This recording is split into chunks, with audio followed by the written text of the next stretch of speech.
The Pre-Plastic Junk Museum, also known as PPJ, is mentioned only on CLUI or CLUI.org. I cannot seem to find any information about the place anywhere else online, and the premise is that it has or had, I personally am not even sure if it's around anymore, a collection of things and artifacts scavenged from the desert.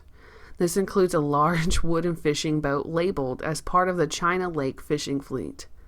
If anyone just so happens to know if this place still exists or has any other info, please consider letting me know, because I would love to learn the history of this place. Second place is Red Mountain. Red Mountain is an unincorporated town in San Bernardino County.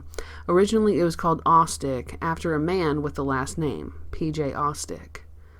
Created in 1919, it received a post office under its former name in 1922. In early 1929, they changed the town name to Red Mountain. Red Mountain has a small population of about 130 or so. It's approximately 23 miles north of Kramer Junction and 23 or 32, depending on your source, south of Randsburg. It's also one of 3 active ghost towns, the other 2 being Randsburg and Johannesburg. The town also seems to have many of the original buildings from the mining days, which include cabins, saloons, and a church. Apparently, the main highway in the area, Highway 395, still has the original houses which the current population lives in today. One website, ghosttowns.com, states that the old general store looks like heck, but it's still in use. If you want to see a timeline about the town, I would suggest visiting the ghosttown.com link, which is in my blog post. It's a real interesting place, and the website has images sent in it, though they do look really old, at least 20 years old. Currently, I'm unsure if any of these buildings are still around anymore. And finally, there's a really interesting museum called the Historic Owl Cafe, which is a bit out of town when you look on the map.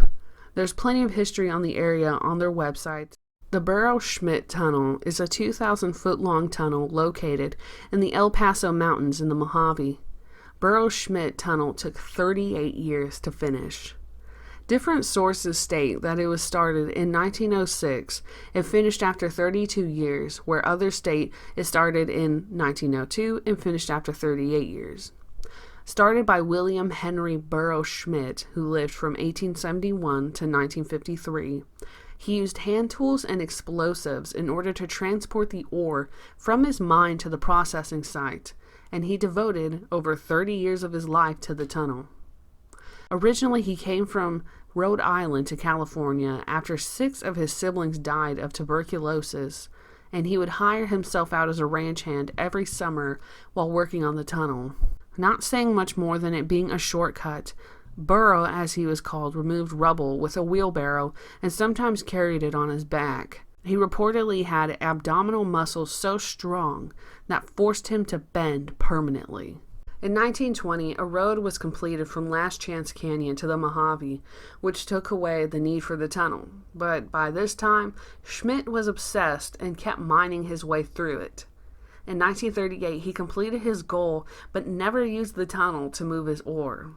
He later sold the tunnel to another miner and moved away. I'm not sure what may have happened in between this time period, but later in his life, Burro started giving tours of the tunnel with a partner named Mike Lee. Burro gave tours until he died in 1954, and Lee continued until he passed in 1963. In 1963, a woman named Evelyn Tony Seeger bought the property with her third husband, Milo, moving into a small cabin owned by the property owner, who bought the land from Burro Schmidt. Less than a year later from moving in, Milo passed away while they were filling water containers from a spring. The site attracts a lot of visitors who can still take tours of the tunnel, which only takes 30 minutes itself to walk through. Reportedly, there could be as much as 50 visitors on a good weekend to the tunnel. The tour includes looking at the shack that Burro Schmidt himself stayed in, which is filled with newspapers, magazines, and Aunt Jemima pancake boxes as insulation. Tony Seeger was the keeper of the tunnel for 40 years, giving lectures on the subject and even writing a profile about Burro Schmidt in the book, Odd and Eccentric People. Tony Seeger herself was an odd and eccentric person. Many people called her the old lady of the desert. It was such an oddity to see such an old woman in the desert. Many people came to the tunnel to see her also. In 2003, she passed away at the age of 95. After Seeger's death, there has been ownership disputes between the U.S. Bureau of Land Management and her descendants. Seeger's caretaker, Dave Ayers, was also supposed to be granted ownership with a Mr. F. Schmidt, who I'm not sure if that was a descendant or not of Burro Schmidt. While the historic buildings were transferred to Seeger's granddaughter, the Bureau of Land Management assumed ownership after a notice of abandonment was made. The Bureau tried contacting the granddaughter, but apparently none of the attempts were made fruitful. Ayers was offered the opportunity to sign a memorandum of understanding where the Bureau was to take full-time caretakers of the site. Ayers refused to sign as he wanted to be the paid caretaker and left to work somewhere else as he had no legal right to be on the site without signing the memorandum. So as far as I know, the Burro-Schmidt Tunnel is owned by the U.S. government. At some point, Uncle Sam decided to put a fence around the Burro-Schmidt house since it was a victim of vandalism. Though you legally can't walk inside, you can still look at the building from the outside. The site was added to the National Register of Historical Places on March 20th, 2003. Garlock, an unincorporated town in Kern County, California. It was also known as El Paso City, Eugeneville, and Cow Wells. Garlock is close to the Burro-Schmidt Tunnel. The story goes that a Eugene Garlock hauled an 8-stamp mill, a mill essentially for grinding ore, from the town of Tehachapi. This was due to there being a water supply and its central location for the various mining districts in the area. There are over 14,000 mines surrounding Garlock. Apparently one of the places they supplied water to was Randsburg around 1896. Garlock's mill was filled with ore, and other mills appeared in the area in towns such as Visalia, Kelly, Smith, and more. Its success mostly came from the yellow aster mine and processing cyanide. At its height, Garlock had 2 bars, 2 hotels, a stage depot, laundry, dentist office, bakery, several blacksmiths, and a school, and more. As business went up, a man named John Kelly was hired, a man known for disliking carrying a gun on him, and was able to talk men into surrendering without one. There was a crossroads of tents, frames, and adobe buildings. There were as many as 300 to 700 people that lived in the town. Apparently, the town officially died the day the constable's wife, Ida Kelly, became postmistress. This was on April 10th, 1896, and I'm not sure why this is, but if the woman's name is still remembered to this day, I can only assume that people really, really hated her. This is not the only reason Garlock went downhill, though. Nearby Barstow and Yellow Aster Mine built larger mills and a railway, which I'm sure attracted more people overall. But once Eugene Garlock himself died in 1907, the town was completely abandoned. Interestingly, the post office operated from 1896 to 1904, and then again from 1923 to 1926. If you go to Garlock today, there is very little left standing. Many of the buildings are dilapidated and have fallen to the ground, which honestly isn't surprising considering they are over 100 years old. What's interesting, though, is that back in 1898, there was a fire in the nearby town of Randsburg. The fire destroyed many of the buildings in their business district, so many of the buildings in Garlock were moved to Randsburg. I could see why many people left Garlock then, since in a way, their town was in a whole other place. 2 last things that I found really interesting was that the old jail in Garlock was apparently visited by Charles Manson at some point, where he supposedly carved his name into the wall. In post-heyday Garlock's school was turned into a brothel during the 1920s. Today, Garlock seems to be privately owned, and from the pictures I've seen, there are many parts fenced off, which is probably for the best since people love to vandalize things.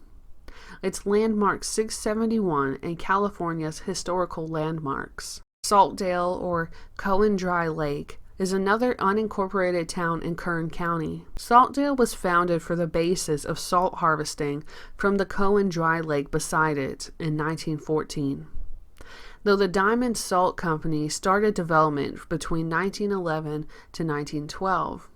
Supposedly, back in the day, desert natives would store the salt from the dry lake. There were various salt companies that worked in the area, from Diamond to Consolidated Salt to Fremont Salt, which was 1919 to 1927. Long Beach Salt was there in 1928 and apparently is still there today. In its heyday, the town boomed and there were tons upon tons of salt shipped to local areas. Saltdale has a key location in being so close to Los Angeles and San Joaquin Valley. Under the Consolidated Salt Company, business did especially well, though there was a problem with getting the salt transported with South Pacific, and shipments would be delayed 5 months at a time. In 1924, business started to go into a slump, and with the water shortage, the salt output went from a previous 240 tons to 48 tons a week. Very interestingly, the school from the aforementioned Garlock was shipped to Saltdale, though it turned out to be a very bad idea. The building itself was little more than a shack, and the school had the highest rate of absences in the whole county. In 1925, Saltdale's output was the lowest so far at 6,900 tons that year. In 1927, the output went back up to 17,000 tons. That same year, the Long Beach Salt Company took over. By the time they did, there was only a school, post office, company store, and service station in the area. Things started to look up. The school was repaired, repainted, and they set record attendance rates. There were still problems, though, with the area. Saltdale itself was pretty isolated, and the nearest amenities, such as a jail, was still 16 miles away. There was a proposal in 1931 to merge the school districts of Saltdale and Cantil, though it wouldn't happen for another 20 years. Despite the 30s being the decade of depression, the company was prosperous. The 40s was a decade that essentially shut everything down. From gypsum being found in the salt, limiting their business to lack of rain, by 1949 there were only 3 workers left. The post office closed in 1950, and the school district was done in 1951. The mill that was there remained and was mechanized. The mill still stood in May of 1980, but a year and a half later it was gone. There are various claims for the area, but essentially were all ruled null and void in 1975 by the IBLA. By this time there were 4 workers, and none of them lived in Saltdale. The dry lake itself is at the base of the El Paso Mountains near the Last Chance Canyon. Years later, the area of the lake was used for the filming of Star Wars,